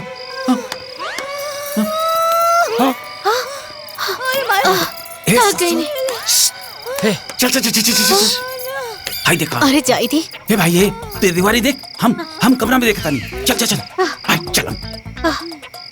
ए दीदी, अरे हमारे छोटू मोटू ऐसे न करी है। सही बात अरे रे, वो लोग ऐसे ना कर सकेला। वो है ना, वो ऐसे ना करी है सन। ये अलसी कल से कुछ गइल कहाँ? वो दोनों गए कहाँ? वो है ना, कितना खोजता नहीं, कुछ पता ना चला। सही बात अरे रे। बड़का जासूस बोले रालू सरवा बेईमान निकल गई, सब लेके भागल। मोर भाई ऐसे ना कर सकता। हे तो कहाँ चल गए? हाँ अंदर ध्यान हो गया का? बता जा एक नंबर की मिल जाए तो बोटी बोटी काट दी। अरे पगला गेल बड़ा का बोटी बोटी कर देबा, हमार भाई ऐसा ना कर सके। एक नंबर के तोहर भाई चोर बा, एक नंबर के बेईमान बा, एक नंबर के ला। तू दोनों जना कान खोल के सुन ला, ओकनी के साथे साथे दोनों जने के खैर नहीं खे। ज्यादा बोलता रहे।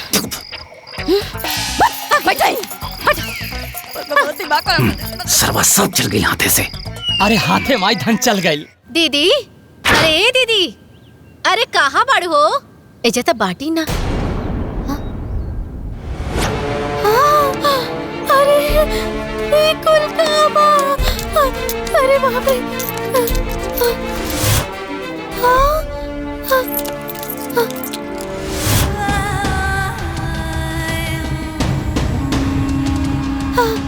दीदी, अरे दीदी, दीदी हो का है रे? का चिल्लाता रही? हाय देख, हाय तोरा तकिया के नीचे सोना के सिकायल कहाँ से? देखो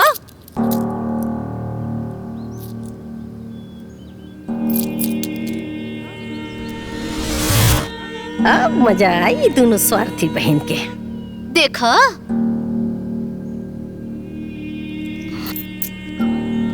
हमरा के का पता? अच्छा, तोरा तकिया के नीचे सोना चांदी के सिक्का और तोरा पता नहीं खे। हमके तो लगा था दोनों भाईवन साथे मिलके तू बेईमानी करे थई। अरे तोर दिमाग खराब हो गइल बरे। अरे हमार दिमाग तो खराब पड़ले बा, तोर तो नियत खराब हो गइल बा। अरे हमरे नहीं पता रहे कि हमार सब बहिन संपत्ति के लालच में इतना गिर जाई। अरे खुद तक गिरिए गेली, दोनों भाईवों के गिरा देली। अरे तू चोटी नंबर 1, लालची नंबर 1, अरे तू कमीनी नंबर 1। अरे तो पगला गइल बरे। अरे बाप, एक तो चोरी ऊपर से सीना चोरी। ले समझ में आई? हाँ, और चाटा दी। रुक, तोरा के हम बता नहीं। हम पगला गइल। तू चोरी करबू, चोरी करबू तू। हां, चोरी करबू तो लड़के करे। हां, तू चोरी बाड़ू, तू चोरी बाड़ू। आधी छोड़ पूरी को धावे, आधी मिले न पूरी पावे।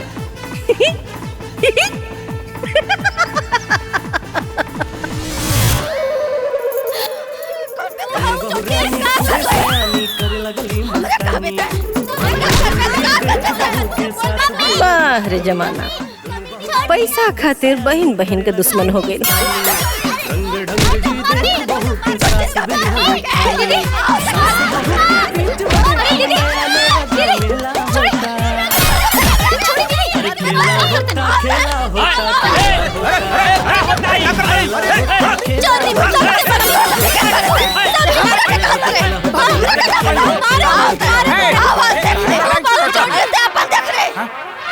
समझ रखे बाड़ी थे। माजी के पूरा गहना दीदी बेईमानी कर लेला। सोना चांदी सब उनका कमरा में देख ले आई। इधर को तरह के माजी के सारा सोना के सिक्का सब कुछ हम चोरा ले बाड़ी। देख कितनी निर्लज्ज बानी सा। ओ भाई भी हमरा पतो से छुपाव तरी सा। अरे तू दोनों इतना बड़ बेईमान हो गए सर रे। उल्टा चोर कोतवाले डांटे। सास बहू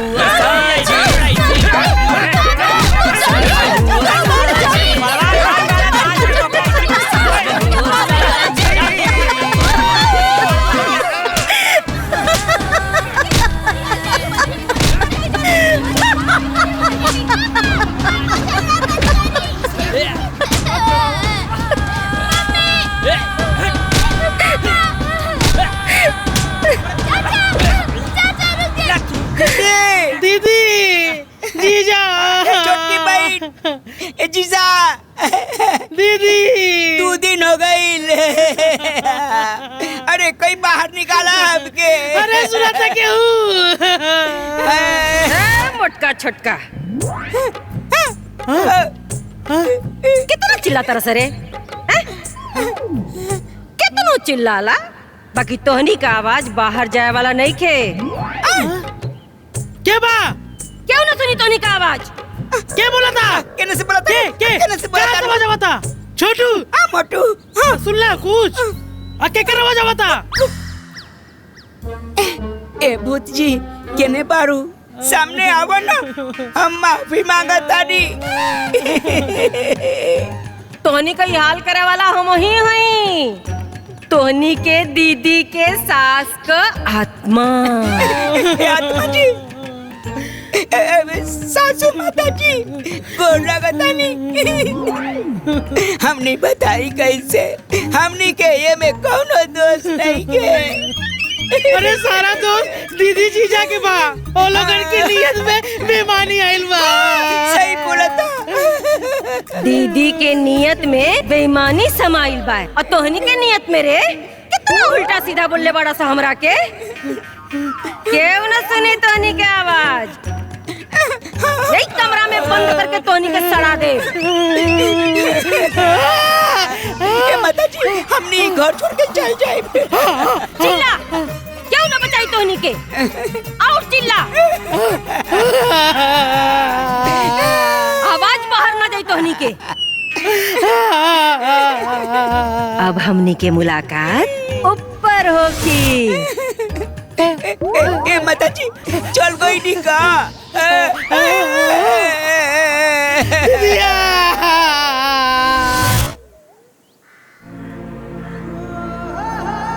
सुमन, सुमन। हाँ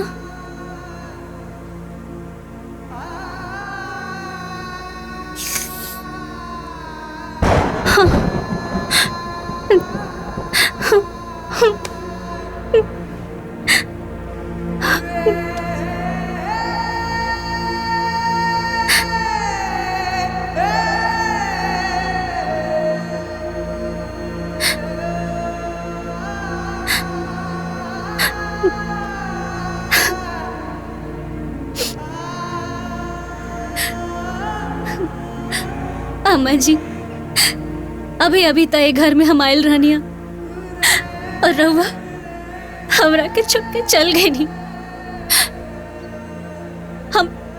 हमरा और बहू होके के फर्ज भी ना निभा पाऊनी। फर्ज भी ना निभा पाऊनी। सुमन, हमरा तो लागत है कि माई बस हमनी के बियाह खातिर रुकल रही। बियाह भइल। ए पगला, रोते रहबे का रे? अरे तोर बड़की माई के साथ इतने दिन तक भगवान के किताब में लिखल रहल हरे। मत रो, चुप हो जा, मन छोट मत कर, अधीर मत होखा। कल 10 गाटर है, कुल तोहने लोग के करे के है। अब मन मजबूत कर और करे के तैयारी कर। हाँ, ए श्री प्रकाश, हे हो देखो, हाँ, कल कौनो टाइम ना मिली। सब जितना खरीदारी करे के हो ना, आजे कइला, फुर्सत ना पाइवा कल। आ जा बाजारे। ठीक बा फूफा। हाँ, बाकी वो हमनी के का खरीदब का ना, तू चला ना हमारे साथे। चला। ए बबुआ, हाँ, तू लोग रोहिया मत बटवा, रोहिया मत। गुरका दुल्हन माई, इन्हें उन्हें कहाँ देखा तारा बेटा? तू लोग हमरा के नहीं की देख सकत, बाकी हम तू लोगन के देख सकत नहीं। हम तू लोगन के सामने ही बेटा। सामने? हमार बात ध्यान से सुना।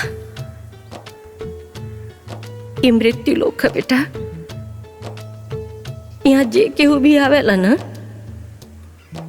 ओकरा के एक न एक दिन यहाँ से जाए के पड़ेला। तू लोग भी अब अपने माई का मुंह छोड़ दा बेटा। कैसे कि हमरो जाए के समय नजदीक आ गइल बा। हमारा आशीर्वाद हमेशा तू लोग के साथ रही। तू दोनों जाने अपन ख्याल रखिया।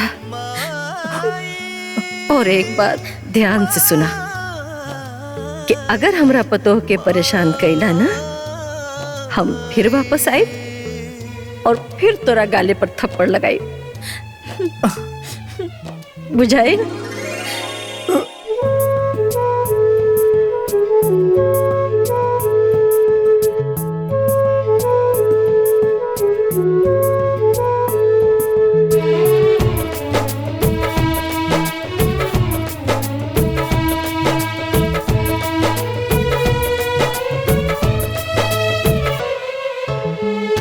कैसन रीत कैसन रचना, छूटे आपन टूटे कल्पना।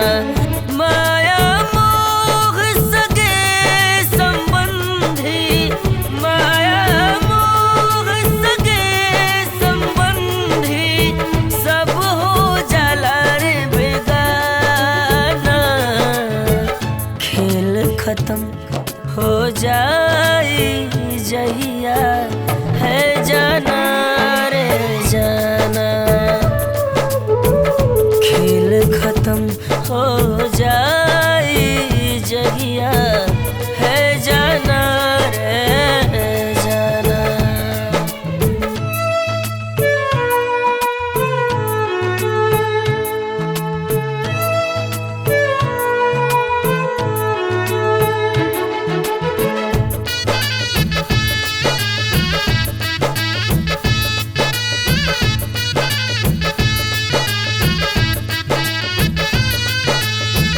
आना जाना जग के रीते, फिर भी मोह न जाला हो। जन्म के दिन भी भरा केता, मरण के दिन भी लिखाला हो। झूठा हूँ के जुड़ल बाटे जग में सब तना रे बाना। खेल खत्म हो जाए जहिया है जाना रे जाना।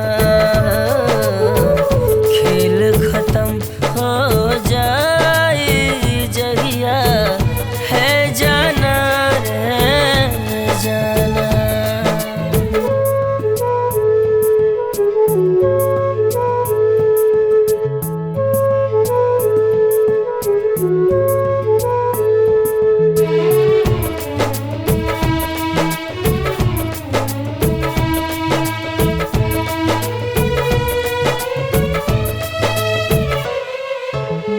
बड़ा रे सतावे बड़ा रे रुवावे, अंत समय हो विदाई के। छोड़े वाला छोड़ के जाए, अपना जन के रुवावे के। माटी देह मिली माटी में, सब माना रे माना। खेल खत्म हो जाए जहिया है जाना रे जाना। खेल खत्म हो जाए जहिया है जाना रे जाना।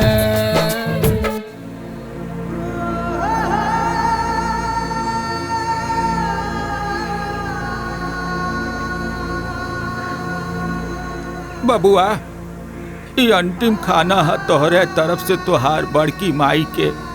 बबुआ बड़ा श्रद्धा से ही खाना और पानी दी है, और हाथ जोड़ करके कहिया कि माई हमार जौन श्रद्धा रहल, जौन औकात रहल, ओहे हिसाब से हम कोई हो। तो कौनो गलती हो गई होके तो ओके क्षमा करिया और आशीर्वाद मांगिया ए बेटा।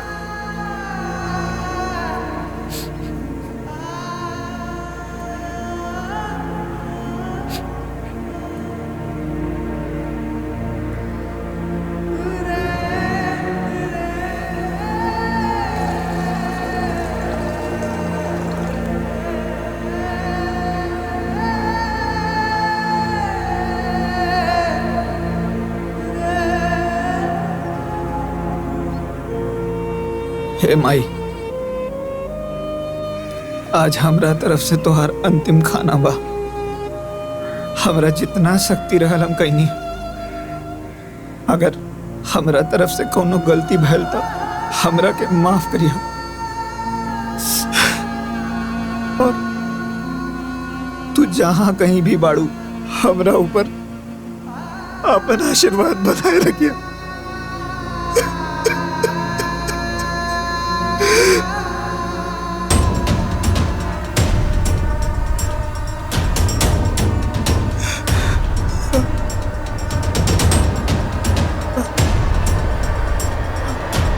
माई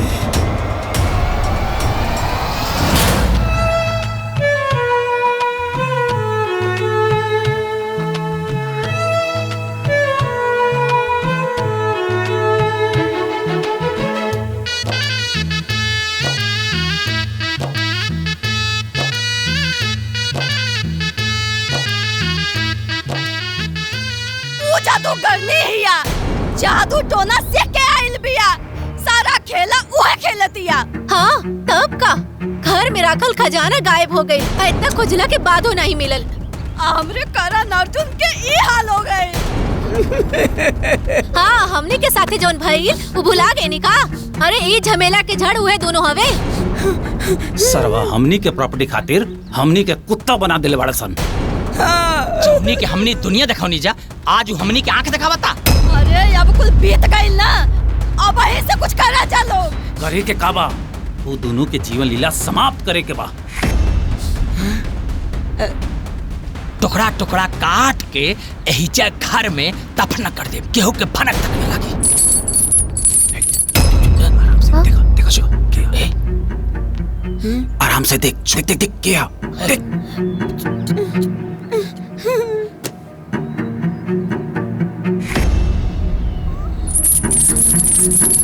ए जी वह दोनों सनहन हो। आज ओकनी के समाप्त कर देवे के बा एकदम। है सातरा जल्दी से।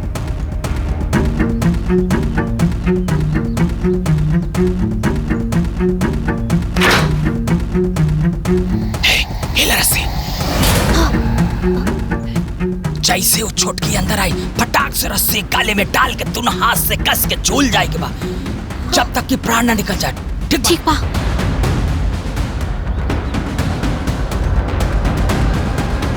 सब लोग तैयार बड़ा? हाँ हाँ तैयार बानी।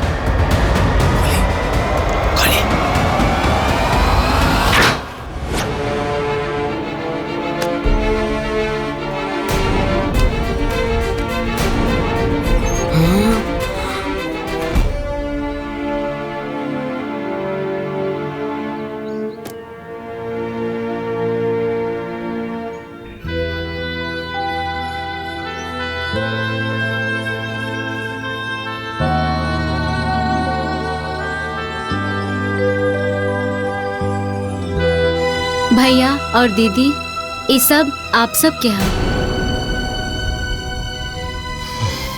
आमा जी के सब गहना गुड़िया सोना चांदी के सिक्का आज भी वही तरह सुरक्षित बा। रवा सब चाही ता गिन सकत बानी। ये सब माई के जमीन के कागज बा। ई 3 महीना पहले माई रोडवेज के पास है एक जमीन खरीद ले रही तोहरा लोगन के नाम से। शायद ये बात तोहरा लोगन की जानकारी में नहीं है। ई उहे कागज बा।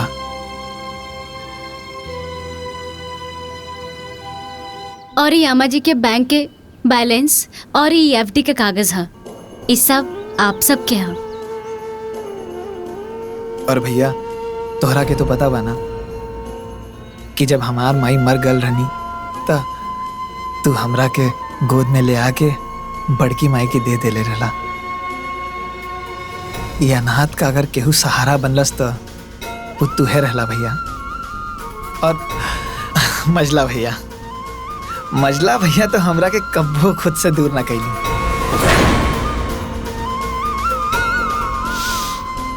हमका आजऊ याद है भैया कि वो पुरनकी साइकिलिया पे 2 लोगन के बैठे की जगह रहल तो मजला भैया का कैलन हमके उठा के अपना कंधा पे बैठा लेलन। और भाभी लोग तो हमरा के कब्बो अपन चचेरा देवर ना समझनी। तू जाना तारू सुमन? हाँ? हम एक बारी भैया के साथ है भाभी लोगन के नैहर गई। वहां पे भैया के बहुत नीक कपड़ा मिलल और सेम टू सेम हमों के मिलल। और पता है क्या भाई, हमके 1001 रुपया भेंट मिलल। पूछ ला भाभी से। और भैया लोग, हम तू लोगन से बस यह कहा चाहता नहीं कि माई के चल जाए के बाद हम लोगन की दुनिया में तू लोगन के सिवाय और कोनो सहारा नहीं है। जैसे सारा जीवन अपन बड़की माई की सेवा करनी है, वैसे तू लोगन की सेवा करे चाहता नहीं। हम तो हर भाई है, हमरा के गहना गुड़िया धन दौलत जेवर जेवरात इकुल नहीं खे चाहता नहीं। हमरा के बस तू लोगन के साथ और आशीर्वाद चाहिए।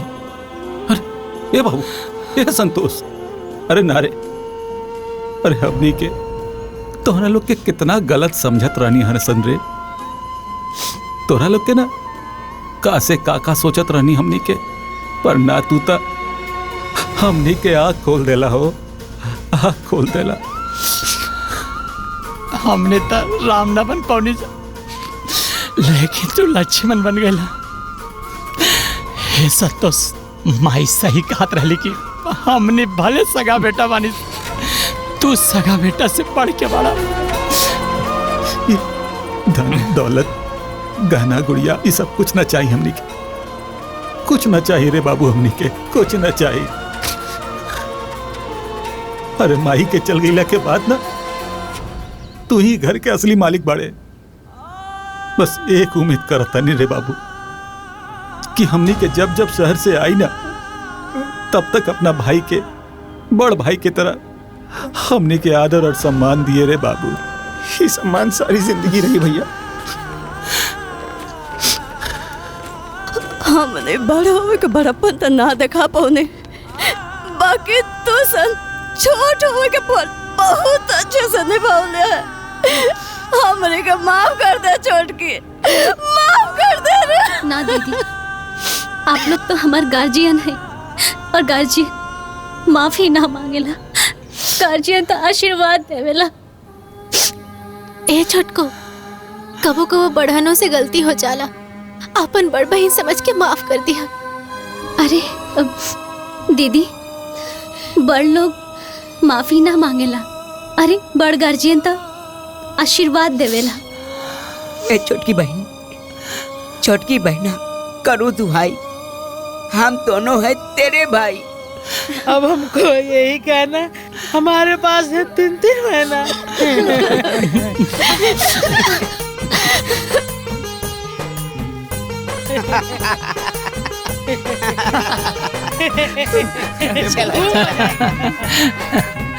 तब भैया अब कब आई लोग? अरे जब बुलाईबा लोग तब आ जाई। सही बात बा देवर जी, तोहनी सब बोलेबा तबे नु आए। अरे दीदी, एमे बुलावे के का बात बा, रवा लोग इनके आपन घर है, जब मन तब चलाई।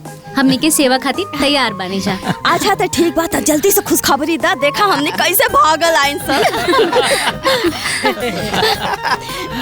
तब तो हमारा अड्डा यही बनेगा, सब्जी पूरी रच चलेगा। अच्छा चले कि अब लेट होता है। अच्छा प्रणाम भैया। अच्छा दीदी, जोड़ लागत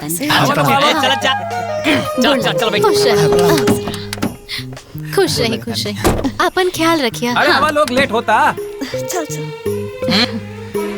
तू लोग अपन ध्यान रखिया, हाँ? और मौका मिले तो हमनी के लगे आइया। ए देवरानी जी, हमरे देवर जी के ख्याल रखिया, बच्चा रोवे के ना चाहिए। अच्छा चला तक, bye bye bye bye bye by.